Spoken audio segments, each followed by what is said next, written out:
Hello to all my friends and fellow artists. Welcome back to the channel. Today, we are tackling a piece that is as delicate as it is bold. A deep black and red rose with lush green leaves. Now, the placement today is the real challenge. We are working on a very sensitive part of the neck. This area requires a steady hand, a light touch, and a lot of patience from both the artist and the client. Make sure you watch this video fully without skipping. There are small details in the technique here that make a huge difference. If you live for the art of ink, share this video with your friends who are just as passionate. And hey, if you're new here, hit that subscribe button for Tattoo 18.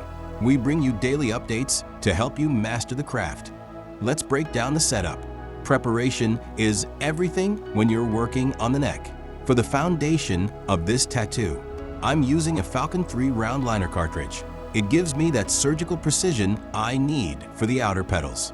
For the soul of the tattoo, the shading, I've moved to a 9 Magnum. This allows for smooth, buttery transitions in the petals and leaves. As for the ink, I don't compromise on quality. Asterisk Dynamic TBK Black for the darkest shadows. Asterisk Eternal Lipstick Red to give a rose that signature vibrant, velvety look. Asterisk Dynamic Dark Green for the leaves to create a natural contrast. Watch the screen closely. I'll be displaying my stroke and speed settings. These vary depending on the specific shade and the skin's reaction, so pay attention to how the machine sounds. Now, let's dive into the skin art. Notice how I'm stretching the skin. On the neck, the skin is thin and moves easily, so your anchor point is vital.